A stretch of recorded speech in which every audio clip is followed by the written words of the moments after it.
Joining us right now is independent advisor, Alliance Chief Investment Officer, Chris Zaccarelli. Chris, great to see you. Thanks very much. You've been talking about the CPI last couple of days, and many have told me they're expecting the CPI to go up from last month because of the elevated price of oil. What are you expecting?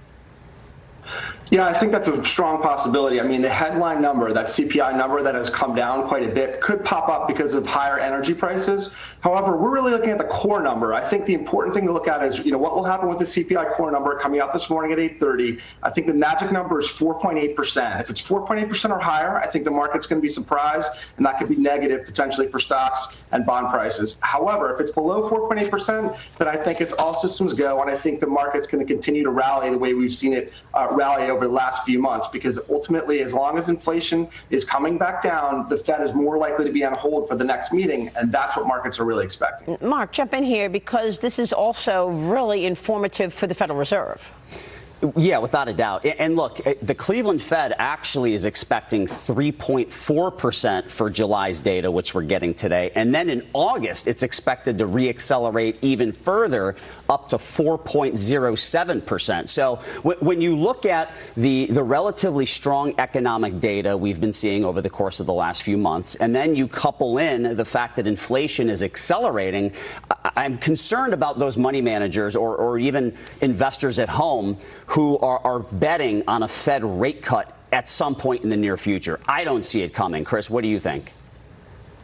Yeah, I agree with you, Mark. I mean, I think, like you said, those headline numbers that you just referenced are likely to go higher. That's something the Fed's going to look at. As long as that core number is able to come back down, I think they can stay on hold. But you're absolutely right. I don't see any Fed cuts this year, and it may be a little while into next year before they even look at doing that. They're very focused on inflation, and even though inflation's coming back down, if that core number is in the fours, it's still way too high. They need to get that back to closer to 2%. So the idea that the Fed is going to cut anytime soon does seem very unlikely to us as well. How are you allocating capital globally? We've been talking about this executive order that President Biden issued. He issued it on Wednesday, and it very narrowly targeted critical leading edge technologies with military surveillance and cyber capabilities, according to the Wall Street Journal.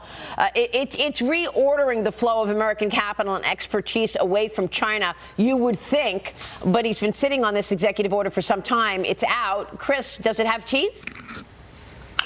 I mean, China is clearly the biggest problem we have right now, economically, militarily, in terms of even just influence over the world. And so we need to do more with China. We need to compete with them. We need to make sure that they are not taking our technology and using it against us. So I understand the need to, really try to regulate that, but it's a very difficult ballgame, because clearly, they can go to other countries and source that technology. So we're going to have to really thread this needle. It's going to be very difficult. At the end of the day, it's a technology race. We really want to have our technology companies unsheathed, ready to go, and not being held back, because ultimately, I think no matter what we try to do with China, eventually they're going to get their hands on the technology they want, no matter what these executive orders do. So we really need to make sure that we're supporting our tech companies and making sure that we're first in the world in what we're doing. We need to be leading edge. I mean, this order, to me, targets investments in Chinese companies. So China, it can talk about going everywhere it wants all the time, but